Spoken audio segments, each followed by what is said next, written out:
5, 4, 3, 2, 1 start. उपाध्यक्ष महोदय, इस नए 20 सूत्री कार्यक्रम में भी शिक्षा के ऊपर काफ़ी जोर दिया गया है। मुझे विश्वास है कि उसको कानून का जामा भी पहनाया जाएगा।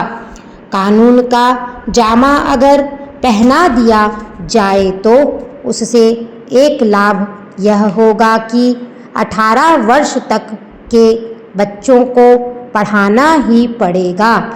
उससे दूसरा लाभ यह होगा कि जो बच्चे छोटी उम्र के हैं उनको काम करने के लिए उनके परिवार के लोग मजबूर नहीं करेंगे।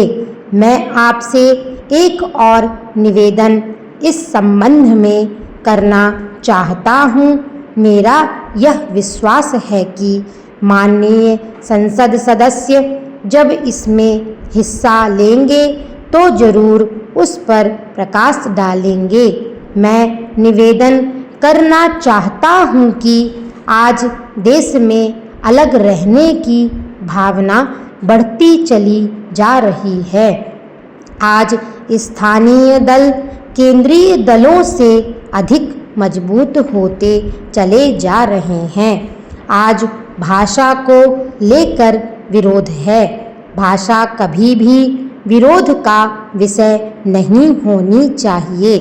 भाषा के विषय में तो मेरा यह विचार है कि जितनी आसानी से बच्चा अपनी मातृभाषा में शिक्षा को ग्रहण कर सकता है उतना विदेशी भाषा में नहीं।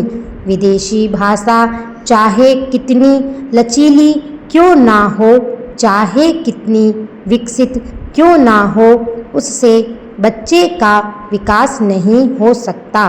बच्चे की बुद्धि का विकास जितना उसकी मातृभाषा में किया जा सकता है उतना विदेशी भाषा के आधार पर नहीं किया जा सकता है। मेरी यह भी प्रार्थना है कि इस देश में विदेशी भाषाओं को प्रोत्साहन मिले। महात्मा गांधी जी ने यह कहा था कि मैं नहीं चाहूँगा कि मेरा देश एक कोठी बनकर रह जाए। महात्मा गांधी चाहते थे कि सभी प्रगतिशील राष्ट्रों के साथ मिलजुल कर हम चले। मैं इस विचार का समर्थक हूँ।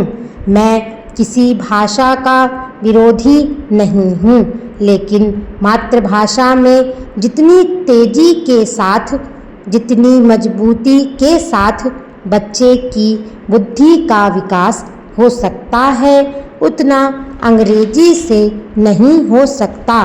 तमिल भाषा के बच्चे की बुद्धि हिंदी या अंग्रेजी से नहीं बढ़ सकती। इसी तरह से मराठी और बंगला भाषा का है। इन तमाम भाषाओं में ऊंची से ऊंची शिक्षा बच्चे को मिल सके, इस तरह की व्यवस्था भी आज हमें करनी होगी। उपाध्यक्ष महोदय, मेरी यह मान्यता है कि जापान आज जापान नहीं बनता अगर यहाँ की शिक्षा जापानी भाषा में नहीं होती। इसी प्रकार जर्मनी आज जर्मनी नहीं बनता अगर वहाँ की शिक्षा जर्मन भाषा में नहीं होती। मेरा यह विश्वास है कि रूस आज रूस नहीं बनता अगर वहाँ रूसी भाषा में शिक्षा नहीं होती।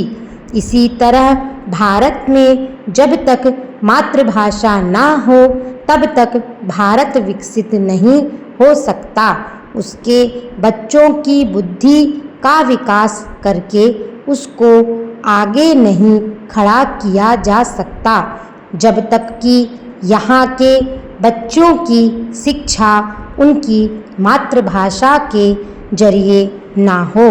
इसलिए जहाँ तक यह शिक्षा की प्रणाली 18 वर्ष के बच्चों को अनिवार्य हो, वहाँ यदि इसके लिए आवश्यकता पड़े तो संविधान में संशोधन करना चाहिए।